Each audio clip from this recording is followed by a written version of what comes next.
Bismillahirrahmanirrahim. Assalamualaikum warahmatullahi wabarakatuh. Apa kabar anak-anak? Selamat belajar di ruang Pak Ari. Baik, hari ini kita akan masuk tentang pencemaran lingkungan. Kemarin di sekolah sudah kita terangkan sebagian. Maka hari ini Bapak perlu mengingatkan lagi dalam kondisi kalian dalam keadaan liburan ini. Dan mudah-mudahan Allah Subhanahu wa taala memberikan kita kesehatan dan selalu memberi kita kekuatan untuk menuntut ilmu. Baik, materi kita yaitu pencemaran lingkungan, yang nanti akan kita bahas tentang pencemaran udara, pencemaran air, pencemaran tanah. Dari mana sumber-sumber pencemaran ini? Dari peta konsep bisa kita lihat bahwa pencemaran udara itu berasal dari polutan udara, pencemaran air berasal dari polutan air, pencemaran tanah berasal dari polutan tanah. Pada materi ini yang akan dibahas hanya 3 pencemaran ini, yaitu udara, air, dan tanah. Oke, kita akan lanjutkan materi berikutnya. Ini akan kita bahas anak-anak. Pencemaran air itu 3 jam. Definisi pencemaran lingkungan itu 2 jam. Tugas terstruktur nanti 2 jam. Pencemaran udara nanti 3 jam. Kemudian pencemaran tanah 2 jam. Kemudian kita ulangan harian dan remedial. Oke, kita masuk pada materi pertama. Pengertian dari pencemaran.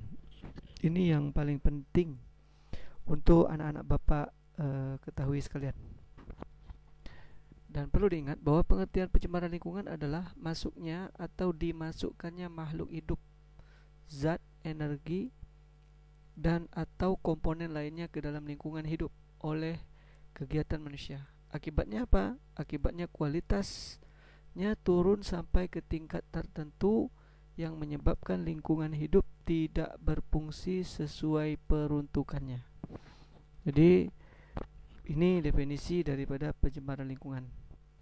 Yang kemudian kita lihat bahwa pencemaran lingkungan terjadi akibat kumpulan kegiatan manusia dan bukan dari kegiatan perorangan. Lihat sekali lagi bahwa pencemaran lingkungan terjadi akibat dari kumpulan kegiatan manusia. Jadi populasi manusia, bukan dari kegiatan individu atau perorangan. Selain itu, pencemaran dapat diakibatkan oleh faktor alam. Ya, contohnya gunung meletus yang menimbulkan abu vulkanik seperti meletusnya gunung Merapi ya. Berikutnya, zat yang dapat mencemari lingkungan dan dapat mengganggu kelangsungan hidup makhluk hidup disebut dengan polutan. Jadi zat yang dapat mencemari lingkungan dan dapat mengganggu kelangsungan makhluk hidup itu disebut polutan. Polutan ini dapat berupa zat kimia, debu, suara, radiasi, atau panas yang masuk ke dalam lingkungan. Kapan suatu zat dapat dikatakan sebagai polutan? Yang perlu kita perhatikan bahwa zat dapat dikatakan polutan apabila memenuhi 3 kriteria berikut. Yang A, kadarnya melebihi batas normal atau ambang batas. Yang B, berada pada waktu yang tidak tepat. Yang C, berada pada tempat yang tidak semestinya. Ini materi yang penting yang harus kita kuasai. Yang berikutnya bahwa pencemaran ada 3 macam yang akan kita pelajari. Yang satu, pencemaran air, kemudian pencemaran udara, dan berikutnya pencemaran tanah. Kemudian apalagi yang perlu kita ketahui? Yaitu kita masuk satu persatu. Pertama, pencemaran air. Apa sih pencemaran air? Ternyata pencemaran air yaitu masuknya makhluk hidup, zat, energi, atau komponen lain ke dalam air sehingga kualitas air turun sampai ke tingkat tertentu yang menyebabkan air tidak berfungsi lagi sesuai dengan peruntukannya. Nah, ini konsep yang inti yang Bapak sampaikan anak-anak sekalian. Jadi harus dimengerti ya Bapak, anak-anak sekalian ya. Baik anak-anakku, air dikatakan tercemar apabila air itu sudah berubah baik warna, bau, derajat keasamannya atau pH maupun rasanya. Dengan kata lain, air tercemar apabila terjadi penyimpangan sifat-sifat air dalam keadaan normal. Apa itu sifatnya? Ya, air itu tetap dalam sifatnya, yaitu dia tidak berwarna dan dia tidak berbau dan dia tidak derajat keasamannya normal, yaitu kisaran 7. Dan itu tidak berasa.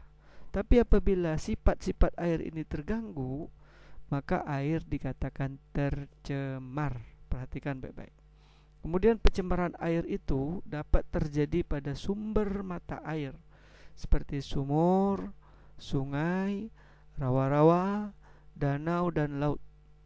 Bahkan pencemaran air bisa berasal dari limbah industri, limbah rumah tangga, dan limbah pertanian. Kemudian ada beberapa faktor penyebab pencemaran sumber polutan dari air ini. Jadi sumber polutan itu sumbernya zat yang menyebabkan pencemaran. Apa itu? Mari kita lihat. Dalam referensi yang pertama ada yang disebut dengan limbah industri. Limbah industri itu cenderung mengandung zat yang berbahaya. Oleh karena itu harus dicegah agar tidak dibuang ke saluran umum. Jenis limbah yang berasal dari industri dapat berupa limbah organik berbau seperti limbah pabrik tekstil atau limbah pabrik kertas. Adapun yang berupa limbah anorganik berupa cairan panas, berbuih dan berwarna yang mengandung asam belerang berbau menyengat seperti limbah pabrik baja, limbah pabrik emas, limbah pabrik cat, limbah pabrik pupuk organik, limbah pabrik farmasi dan lain-lain sebagainya. Berikut faktor yang penyebab terjadinya polutan dari air ini. Yang kedua yaitu sumbernya berasal dari limbah rumah tangga. Limbah rumah tangga merupakan limbah yang berasal dari hasil sampingan kegiatan perumahan seperti rumah tangga, pasar, perkantoran, rumah penginapan, hotel ya, rumah makan, dan puing-puing bahan berguna serta besi-besi tua bekas mesin-mesin atau kendaraan. Limbah rumah tangga itu dapat berasal dari bahan organik, anorganik maupun bahan berbahaya dan beracun. Limbah organik seperti kulit buah, sayuran, sisa makanan, kertas kayu, daun, dan berbagai bahan yang dapat diuraikan oleh mikroorganisme ini disebut dengan limbah organik. Sedangkan limbah yang berasal dari bahan anorganik antara lain besi, aluminium, plastik, kaca, dan kaleng bekas, cat, minyak, wangi, sukar diuraikan oleh mikroorganisme ini dinamakan anorganik. Kemudian penyebab lagi tercemarnya sumber-sumber pencemaran dari air ini salah satunya berikutnya yang ketiga yaitu limbah pertanian. Pertanian juga dapat berakibat terjadinya pencemaran air, terutama akibat dari penggunaan pupuk dan bahan kimia pertanian tertentu seperti insektisida dan herbisida. Limbah bahan berbahaya dan beracun antara lain timbul akibat adanya kegiatan pertanian berupa obat-obatan pembasmi hama penyakit, misalnya insektisida, dan pupuk organik, misalnya urea. Penggunaan pupuk yang berlebihan dapat juga menyebabkan suburnya ekosistem di kolam, sungai, waduk, dan daun. Kenapa? Karena dari limbah pertanian ini dia akan tergerus dibawa oleh air di hujan dan semuanya akan terkena air dan terus nanti akan masuk ke sungai, ke kolam-kolam air yang tergenang. Sehingga disitulah dapat terjadinya pencemaran di kolam-kolam air, tempat-tempat air yang tergenang seperti sungai, waduk atau danau. Pupuk yang tidak terserap ke dalam tumbuhan maka akan tinggal di permukaan tanah. Apabila hujan datang, maka mereka akan mengikuti aliran hujan tersebut dan terbuang menuju perairan. Maka dikenallah dengan istilahnya kalau pupuk-pupuk ini semua terkumpul di perairan, maka terjadi namanya blooming alga atau tumbuh suburnya ganggang di atas permukaan perairan. Ingat, kalau ganggang itu sudah subur berarti kandungan oksigennya tinggi. Namun pada malam hari kandungan karbon dioksidanya sangat besar, sedang dia membutuhkan oksigen tinggi. mengakibatkan dia subur, dalam keadaan subur mengakibatkan terjadinya nanti kematian massal karena kekurangan oksigen pada malam hari merekanya itu. Nah, jadi tanaman ganggang ini dapat menutupi seluruh permukaan perairan sehingga mengurangi kadar sinar matahari yang masuk ke dalamnya. Akibatnya proses fotosintesis fitoplankton terganggu dan kadar oksigen yang terlarut dalam air menurun sehingga merugikan makhluk hidup lain yang ada di dalamnya. Dan ini berbahaya. Anak-anakku, apa dampaknya? Kalau seandainya oksigen sudah sangat minim di dalam perairan, maka akan meningkatkan pertumbuhan bakteri-bakteri anaerob yang hidup tanpa oksigen, dan itu menyebabkan berbahaya sekali dan dapat menyebabkan pencemaran pada air. Kemudian dampak pencemaran air. Apa dampaknya?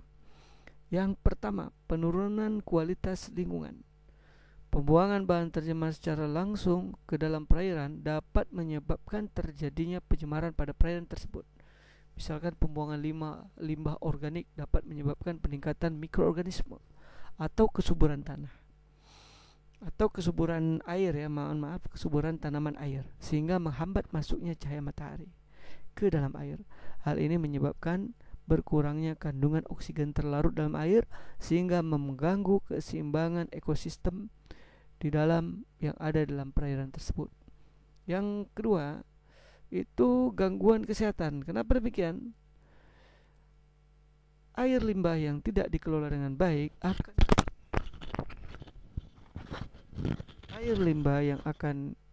yang tidak dikelola dengan baik akan menimbulkan berbagai penyakit. Tidak menutup kemungkinan di dalam air limbah tersebut mengandung virus dan bakteri yang menyebabkan penyakit. Air limbah juga bisa digunakan sebagai sarang nyamuk lalat yang dapat membawa vektor penyakit tertentu.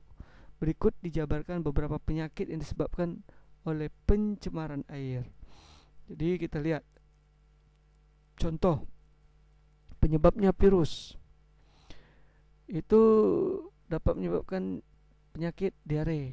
Ada rotavirus, hepatitis A. Virus hepatitis A atau virus poliomielitis, itu penyebab penyakit poliomielitis. Polomyelitis. Kemudian yang kedua, penyebabnya bakteri. Bisa Vibrio cholerae atau penyakit kolera, atau Escherichia coli, diare atau disentri penyebabnya itu, penyakitnya yang timbulkan. Atau Salmonella typhi, tipus abdominale, ini biasa terjadi pada ikan. Menginfeksi ikan sehingga ikan itu terkandung Salmonella typhi. Apabila kita konsumsi ikan, ternyata dapat menyebabkan penyakit tipus abdominale dan lain sebagainya.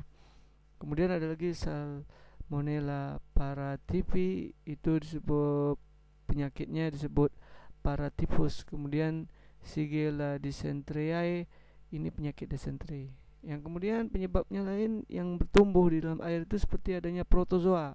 Ingat ya, protozoa ini hewan bersel satu. Apa penyakit yang ditimbulkan? Ada disebut dengan dysentery amoeba. Ini disebabkan oleh Entamoeba histolytic. Kemudian Balantidia coli. Kemudian Giardia lamblia. Seperti Balantidia coli itu menyebabkan penyakit yang namanya balantidiasis. Kemudian Giardia lamblia ini menyebabkan giardiasis. Kemudian ada lagi disebabkan penyakit oleh metazoa, yaitu Ascaris lubrisoides, penyakit Ascaris namanya. Datu clonorsis sinensis, clonorsiasis ya.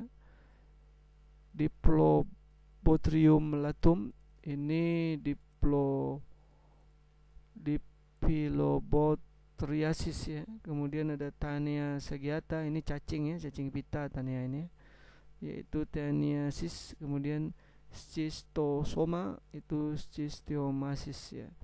Mengenai penyakit-penyakit ini, anak-anak bisa share di internet bagaimana penyakit-penyakit ini sumber dari Kesehatan Lingkungan tahun 2005. Ya, apa yang kita harus lakukan yaitu pemekaran hayati. Ya, ini dia materi yang dapat sampaikan ya. Jadi penyebab-penyebabnya, dampak yang timbulkan ada penurunan kualitas, yaitu penurunan yang pertama tadi penurunan kualitas lingkungan, yang B gangguan kesehatan, dan yang C dampaknya itu pemekatan hayati. Apa itu pemekatan hayati?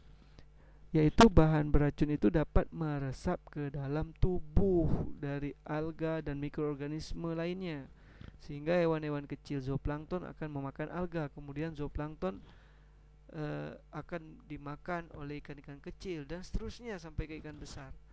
Nah, peristiwa ini terkenal di ekosistem kemarin, yaitu peristiwa rantai makanan. Apabila ikan-ikan besar tersebut ditangkap oleh manusia dan dimakan, maka bahan beracun tersebut akan masuk ke dalam tubuh manusia. Karena apa? Karena zooplankton yang makan alga tidak hanya satu, tapi banyak sel alga. Dengan demikian, zooplankton itu sudah mengandung bahan beracun yang banyak. Demikian juga dengan ikan kecil yang makan zooplankton, dan ikan besar yang akan makan ikan kecil. Tidak hanya itu, tidak hanya satu, makin banyak memakan ikan kecil, maka makin banyak bahan pencemaran yang masuk tubuh ikan besar. Pada saat manusia makan ikan besar tersebut, maka akan terjadi juga pemekatan dalam tubuh manusia yang akan berdampak pada gangguan kesehatan, atau disebut dengan istilah terakumulasi. Terakumulasi itu artinya anak-anak terkumpul di dalam tumbuh ikan besar, lalu manusia makan, terkumpul nanti pada tubuh manusia. Yang keempat, apa? Yang ke D, dampaknya mengganggu pemandangan. Kalau air limbah mengandung polutan yang tidak mengganggu kesehatan dan ekosistem, tapi mengganggu pemandangan kota.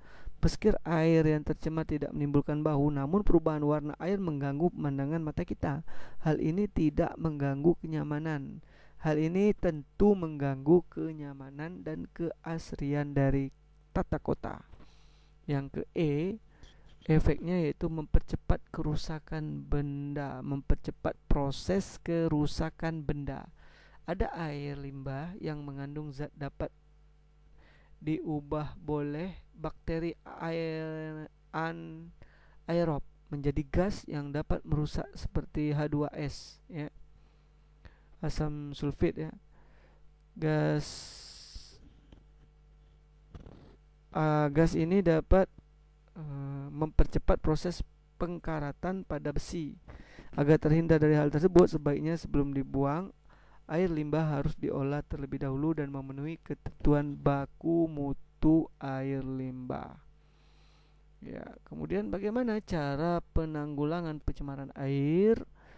Ada beberapa cara penanggulangan pencemaran air, yaitu pengolahan limbah bertujuan menetralkan air dari bahan-bahan tersuspensi dan terapung, menguraikan bahan organik biodegradable, meminimalkan bakteri patogen, serta memperhatikan estetika dan lingkungan.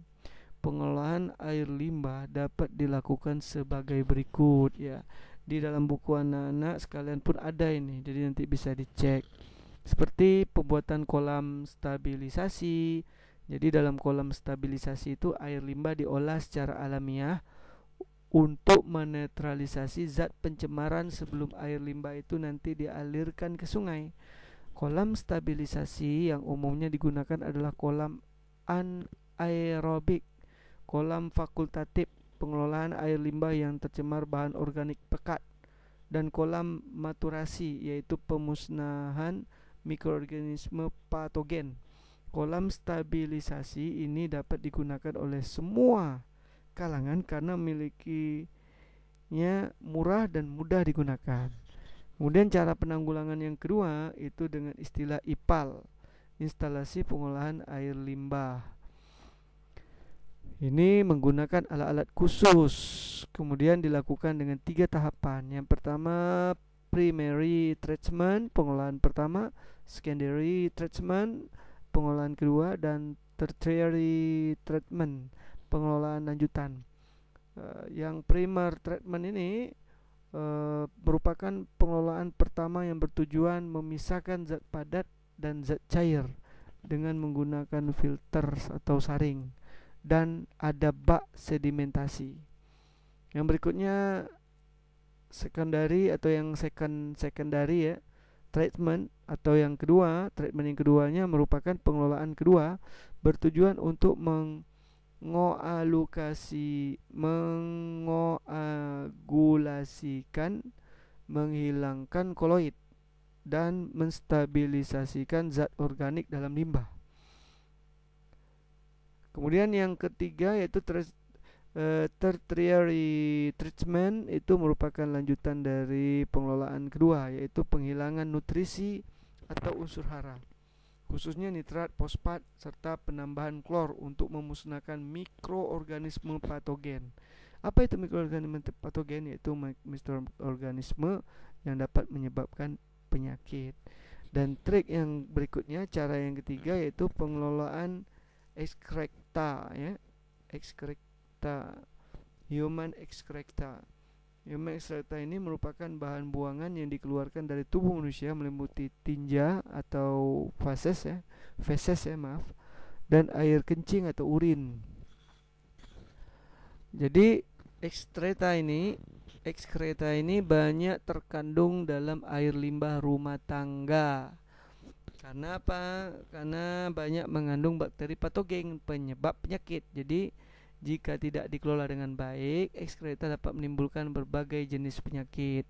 Pengelolaan ekskreta ini dapat dilakukan dengan menampung dan mengolahnya pada jamban atau septic tank yang ada di sekitar tempat tinggal.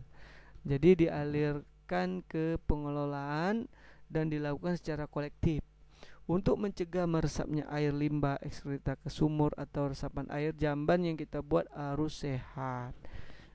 Syaratnya tidak mengotori permukaan tanah, permukaan air dan air tanah di sekitarnya, serta tidak menimbulkan bau.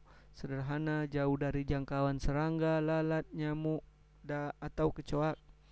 Murah dan diterima oleh pemakainya. Pengolahan ekskreta dalam septic tank dapat diolah secara anaerobik menjadi biogas yang dapat dimanfaatkan sebagai sumber gas untuk rumah tangga. Selain itu, pengelolaan ekskreta dengan tepat akan menjauhkan kita dari penyakit bawaan air. Dalam minimalisir sampah hasil limbahan rumah tangga khususnya, dapat dilakukan upaya pengurangan sampah sebagaimana disebutkan oleh Christina tahun 2009 bahwa cara menangani limbah cair dan padat diharapkan tidak menyebabkan polusi dengan prinsip ekologi yang dikenal dengan istilah 4R atau 4R, 4R ya, yaitu recycle, pendauran ulang, reuse yaitu penggunaan ulang, dan reduce, kemudian repair, yang selanjutnya adalah repair. Nah, ini yang dapat Bapak sampaikan di dalam pembelajaran pada hari ini. Jadi perlu diingat bahwa bagaimana tata cara pengelolaan pencemaran air itu mulai dari pembuatan kolam stabilisasi, kemudian IPAL, kemudian pengelolaan ekskreta, kemudian inilah yang dikenal dengan ekskreta yang dikenal saat ini seperti septic tank ya. Kemudian bisa dimanfaatkan lagi untuk dibuat biogas dari hasil pelimbahan manusia tersebut ya. Ini untuk pencemaran air. Pada pertemuan berikutnya kita akan bahas lagi, yaitu pencemaran pada tanah maupun udara. Demikian yang dapat Bapak sampaikan. Setelah ini insya Allah nanti akan ada latihan yang anak-anak dapat kerjakan di rumah.